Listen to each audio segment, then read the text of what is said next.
سلام البنات. الفيديو تاع اليوم كيف ما كتشوفوا غادي نصاوبوا لي طابليت تاع لاف فيسيل، وهذا الطلب جاني اليوم من بعد ما بارطاجيت معكم كيفاش نصاوبوا الليكيد تاع الغسيل الحوايج تاع ماكينه الصابون الليكيد، وجاني طلب على قبل هاد لي طابليت تاع لاف فيسيل. الوغ هاد لي طابليت غادي نخدموهم بتقريبا نفس المقادير اللي استعملنا الليكيد ديال الصابون، غير هنايا كاين واحد الحاجه جديده هي هاد لاسيد سيتريك اللي هو تقريبا هو داك المستخلص تاع الحامض اللي كنستعملوه بطريقه بحال قلنا كيميائيه باش نصاوبوا حوايج بحال هذا الشكل. الوغ هاد الشيء اللي غنصاوبوا اليوم غادي نقدروا نستعملوه بهذه الطريقه اون بودر، اولا نقدروا نشكلوا به اشكال اللي ندخلوهم في ماكينه الموعن نيشان، ولكن انا شخصيا كنصحكم تخلوه هكا بودر باش هكا كتقادوا العبار اللي غادي يقدكم في الماكينه، وكيبقى طبيعه الحال على حسب واش الموعن مسخين او لا.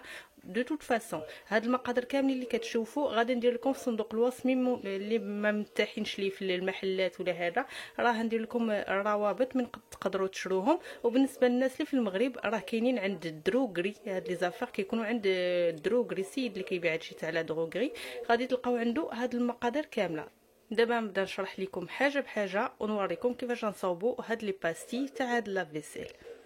هنايا كيف ما كتشوفوا هادو هما العناصر اللي غادي نحتاجو باش نصاوبوا هاد لي طابليت. هنا درت كل واحد في لومبالاج ديالو باش تكون عندكم واحد الفكره علاش غادي نستعملوا بالضبط هاد الحوايج وشنو هما الخصائص ديالهم. بالنسبه لي بيكربونات دو صوديوم هادو اللي هنا ولا البيكربونات دو سود اون فيت هادو كينقيو كيحيدوا لا غريس كيحيدوا لو تارتر، اون بليس دو سا يمكن لينا نديروهم على لي كوفرتور ولا لي كانابي او الناموسيات الحيف، كيحيدوا الريحه اللي كتكون لاصقه في الثوب، ومن بعد كناسبيرو بلاسبيراتور. بالنسبه لهاد الحوايج حنا غادي نستعملوه في الطابليت حيت غادا ترجع لينا الماء تاع الماكينه بحال قلنا كتحيد لينا منه ديجا الكالكير، وبهذه الطريقه كنحافظوا على الماكينه او ميم طون الموعن كيخرجوا لينا مزيان.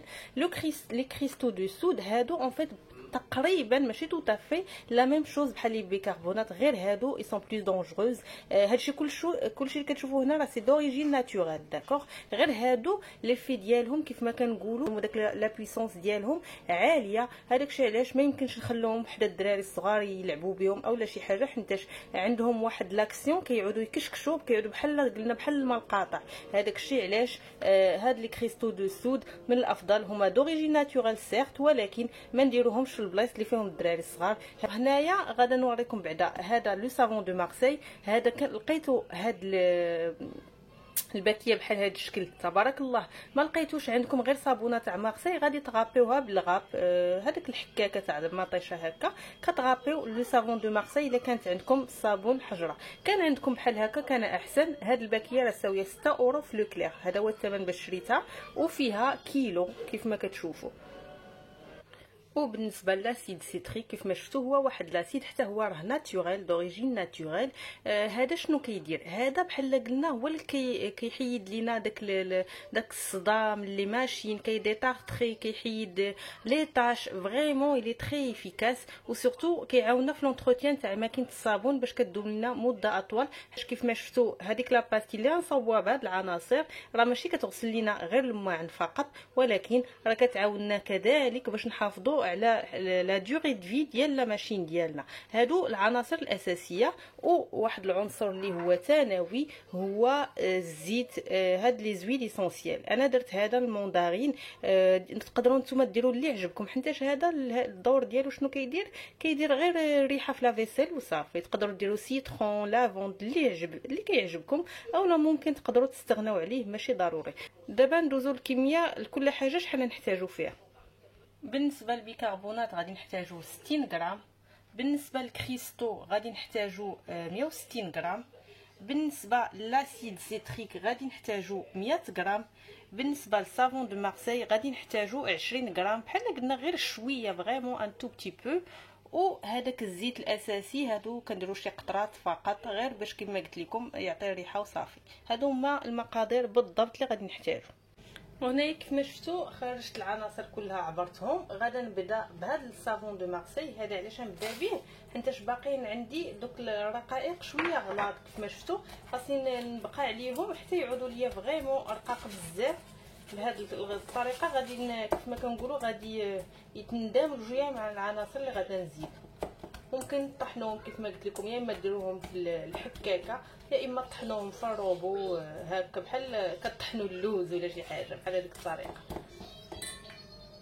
فوالا هنايا هرس هذوك الشرائح. دابا سي سامبل، غادا نبداو نزيدو العناصر كلها. هاد لاسيد سيتريك راهي ملي كتطلع هاد الغبره ديالو راه كتخنق، كدير الكحه خدموا بشي ماسك ولا شي حاجه. من بعد غادا نزيد معاه لي كريستو دو سود بحال هكا، وغادا نزيد لي بيكربونات دو صوديوم بحال هاد الشكل حتى هما. غادا نخلط هادشي غير بشويه باش ما تطلعش لكم ديك العجاجه، عرفتوا، غير هكا بالخاطر حتى كيتخلطوا لينا جميع العناصر بحال هكا. ودابا غادا نزيد هذاك الزيت الاساس اللي اختاريتو اللي بغيتو. هذا كما قلت لكم ماشي ضروري، ولكن تقريبا واحد 18 قطره دابا. وغادا نعاود نحرك عاوتاني بحال هكا حتى كيتجانس مع كاع العناصر الاخرى. صافي، وها الخليط ديالنا دابا هذا وجد. هذا راه ممكن نستعملوه بهذه الطريقه، كنهزوه بالمعلقه ونحطوه نيشان في البلاصه اللي كنحطوا فيها لا باستي في ماكينه الصابون. اولا لا بغينا نصاوبوا دي باستي غادي نحتاجو يا اما دي مول هكا تاع السيليكون، يا اما هذوك لي باكا كلاصون اللي كيكونوا في الثلاجه، هذوك اللي كيديروا فيهم دوك لي كيوب تاع لا كلاص. غادي ناخذهم بحال هكا، وغادا نجيب واحد المعلقه ونبدا نعمر فيهم كاملين، نعمر او ميم طون كندفعوا للقاع باش فريمون يعمروا لينا مزيان بحال هكا. غنعمرهم دابا كاملين. بديت هاد المول ديالي عمرته، غادا نجيب واحد هكا باش نرش الماء ونبدا نرش غير بحال هاد الشكل. غادي يبدا هاد الشيء يبدا ينشنش لكم كيف ما كتشوفوا، راه عادي جدا، ما نكثروش بزاف الماء، فقط هكا. صافي دابا ملي رشيناهم غادي نخلوهم ينشفوا تقريبا واحد الليله هكاك باش يقبطوا لينا فريمون مزيان، ونديروا واحد لوغون نوركوا عليهم باش يهبطوا لتحت. ولكن انا صراحه كنصحكم فريمون ديروا غير على هذا الشكل لا بودر وتستعملوه نيشان بحال هكا. كتجو لا فيسيل بحال هذا الشكل وكتهزوا المعلقه هكا. راه كتشوفوا كاينين حتى اللي نقدروا نعمروها يا اما هكا لحد هنا بالنسبه للليكيد، يا اما نزيدوا حتى الفوق، وعلى حسب وسي واش الماء نقيين او لا موسخين. غادا نعمر بحال هكا بحال كيف ما كنديروا الباستيه العاديه. غنهبط هكا صافي. دابا غادا نسد عادي بحال كيف كنستعمل لا فيسيل العادي، زعما الباستي العاديه. فوالا، ومن بعد هذاك الشيء اللي كيبقى لينا كنديروه في واحد البواطه اللي كتسد فريمون مزيان، حتى شي الا دخليه البرد كيكرم. ولا نفرض البواطه ما كانت كتدخل لكم شويه الهواء وكرم لكم، راه ماشي مشكل، كتجبدوه بالفورشيط بحال هذا الشكل حتى كيعود عاوتاني بودر وكتستعملوا.